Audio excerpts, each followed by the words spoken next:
मनापासूनचा आनंद आहे की NBT Fergusson आणि त्याचबरोबरीने लोकमान्य यांच्या सगळ्यांच्या वतीने हा पुस्तक महोत्सव साजरा होतोय आणि आज या अनोख्या सरस्वतीची पूजा करण्याचा सन्मान मला मिळाला याबद्दल मी आयोजकांचे मनापासून आभार मानते. खरं तर वाचाल हे आपण पाहिलंय सध्या इंटरनेटच्या युगमध्ये वाचन संस्कृती मागे पडली की काय असं कुठेतरी भीती वाटत होती. परंतु आज पुण्यामध्ये आल्यानंतर इथे जे या ठिकाणी फेस्टिवल बघितल्यावर पुस्तकांचा महोत्सव बघितल्यावरती जरा आश्वस्त वाटलं.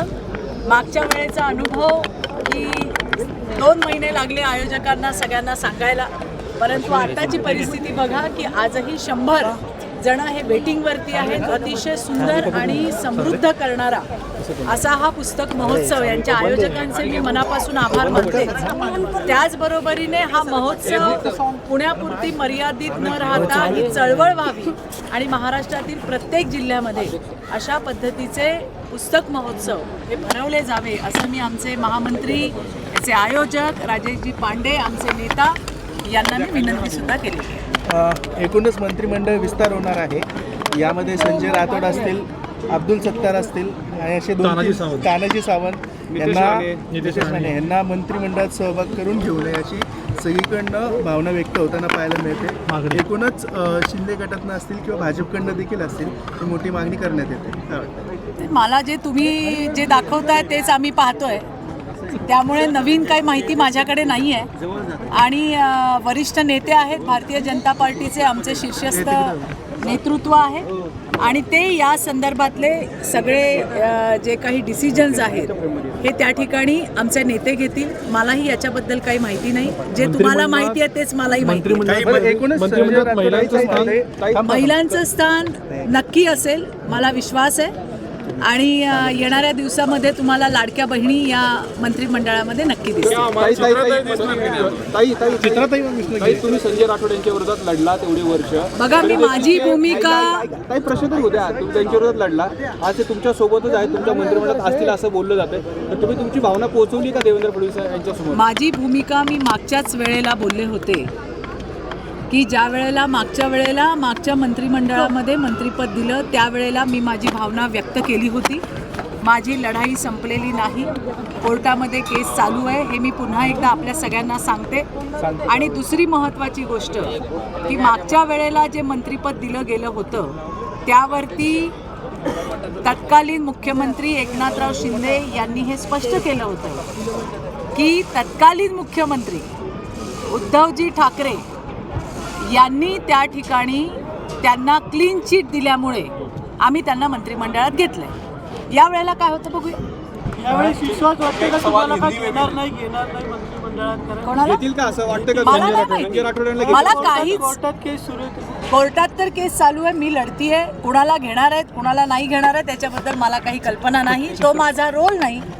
त्याच्यासाठी आपले नेते आहेत आणि ते त्या ठिकाणी योग्य निर्णय घेतील. चित्राबाद देवेंद्र फडणवीस यांच्या मंत्रिमंडळात असतील. बघा, आम्ही असा काही विचार केला नाही, परंतु मी तुम्हाला इतकं सांगते की देवेंद्रजी मुख्यमंत्री व्हावे ही माझ्यासारख्या लाखो भाजपच्या कार्यकर्त्यांची, महाराष्ट्रातल्या जनतेची इच्छा होती. ती परिपूर्ण झाली. आम्ही खूप समाधानी आहोत आणि आम्ही खूप आनंदी आहोत. कोण मंत्रिमंडळात असण्यापेक्षा आमचा लाडका देवाभाऊ आज राज्याचा मुख्यमंत्री आहे ही आमच्यासाठी अतीव अशी समाधानाची आणि आनंदाची गोष्ट आहे. आणि राहिली गोष्ट जे तुम्ही मगासपासून विचारताय, तर निश्चितपणे लाडक्या बहिणी या मंत्रिमंडळामध्ये तुम्हाला नक्की दिसतील. भारतीय जनता पार्टी एकमेव अशी राजकीय पार्टी महाराष्ट्रामध्ये आहे ज्यांनी महिलांना जास्त संधी दिली. आजही विधानसभेमध्ये, विधान परिषदेमध्ये महिला आमदार कुणाच्या जास्त, तर त्याचं नाव भारतीय जनता पार्टी आहे. आमच्याकडे सीझन पॉलिटिशियन आहेत, 3-3, 4-4 टर्म आमदार झालेल्या महिला आमदार आहेत. त्यामुळे नक्कीच या लाडक्या बहिणी तुम्हाला मंत्रिमंडळात दिसतील. लाडक्या बहिणींना जो हप्ता मिळणार आहे त्याच्यामध्ये कमी अहो, हे कोणी सांगितलं? अशा पद्धतीचं कुठलंही ऑफिशियल स्टेटमेंट हे मुख्यमंत्र्यांकडनं आलेलं नाही आहे. ही सगळी गरळ जे संजय राऊत ओकतायत, या संजय राऊतांनाच ही योजना नको आहे. परंतु आम्ही लाडकी बहीण योजना बंद करणार नाही आहोत. ही संजय राऊतांना योजना नको असल्यामुळे ते सतत याच्याबद्दल गरळ ओकतात. कुठल्याही पद्धतीचं ऑफिशियल स्टेटमेंट हे सन्माननीय मुख्यमंत्र्यांकडनं या संदर्भात आलेलं नाही. लाडक्या बहिणींनाही मला सांगायचं आहे, कृपया असल्या अफवांवर विश्वास ठेवू नका. ज्यांच्या डोक्यावर परिणाम झालेला है त्यांच्याकडे तर लक्षच देऊ नका. ताई, बांग्लादेश में हिंदुओं पे जो अत्याचार हो रहा है उसको लेकर उद्धव ठाकरे ने चिंता जताई है और मुख्यमंत्री देवेंद्र फडणवीस अपनी भूमिका इस पर स्पष्ट देखिए, करें, ऐसे ऐसा सवाल है क्या कहेंगे? कि बांग्लादेश में जो हिंदुओं के ऊपर अत्याचार हो रहा है उसके लिए मोदी सरकार बिल्कुल जो है वो उसके लिए काम कर रही है और इसीलिए आने वाले दिनों में आपको ये दिखने के लिए ज़रूर मिलेगा. और रही उद्धव जी की बात, कांग्रेस के बाजू में बैठने के बाद किस प्रकार का हिंदुत्व उन्होंने किया है वो हमने देखा है. पालघर में जब साधुओं की हत्या हो रही थी तब ये मुख्यमंत्री थे, इन्होंने कैसी भूमिका ली ये महाराष्ट्र ने देखा है. कर्नाटक में विधानसभा से सावरकर जी की फ्रेम हटाई, उसके ऊपर चू भी नहीं बोलने वाले उद्धव ठाकरे आज हमें हिंदुत्व की जो भाषा है वो सिखा रहे हैं. अभी मैंने उनकी एक स्टेटमेंट भी देखी और उसमें मैंने ट्वीट भी किया है कि गणपति का मंदिर है या हनुमान जी का मंदिर है ये भी बात पता नहीं है और हिंदुत्व की बातें हमें सिखाते. तो उद्धव जी ने इस बारे में जरूर सोचना चाहिए. काही आज सकाळपासून सुनंदा पवारांच्या वक्तव्याची चर्चा आहे. सुनंदा पवारांनी आज म्हणलंय की अजित पवार आणि शरद पवारांनी आता एकत्र यायला हवं. त्यांची देखील ती इच्छा आहे, कार्यकर्त्यांची देखील ती इच्छा आहे की आता दोन्ही पवारांनी एकत्र यायला बघा, हवं. सुनंदा पवार या कुठल्याही राजकीय भूमिकेमध्ये नाही आहेत.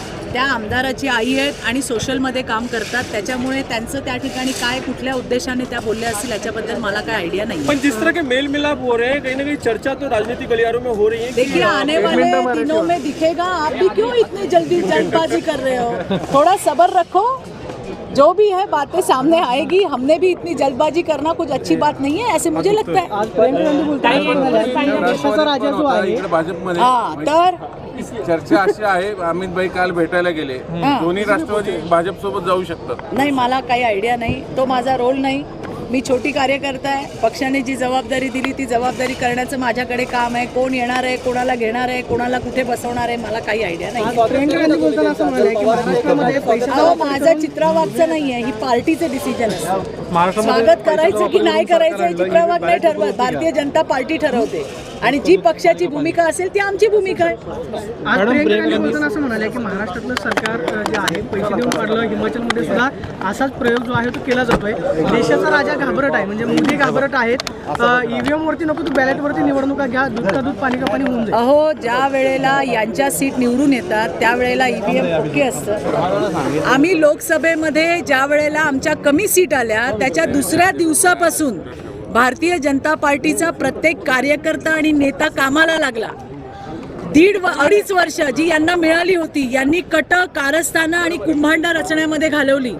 देवेंद्रजींवरती नाही ते बोललं गेलं, कमरेखालचे वार केले गेले, त्यांच्या परिवारावर बोललं गेलं. हे महाराष्ट्रातल्या जनतेला कदापि रुचलेलं नाही. आता तरी सुधरा हे मला त्यांना सांगायचंय. आणि म्हणून आता कुठेतरी खापर फोडायचं म्हणून ईव्हीएमच्या नावाने खडे फोडतात. लोकांनी दिलेला कौल आहे हा. ज्या वेळेला विरोधक कट कारस्थानं करत होते त्यावेळेला भारतीय जनता पार्टी आणि महायुतीचं सरकार हे लोकांसाठी काम करत होतं. लोकांसाठीच्या योजना केल्या, त्या योजना फक्त केल्या नाहीत तर लोकांपर्यंत पोहोचवण्याचं काम सुद्धा हे महायुतीच्या सरकारने केलं. लोकांना कट कारस्थानं आवडत नाहीत.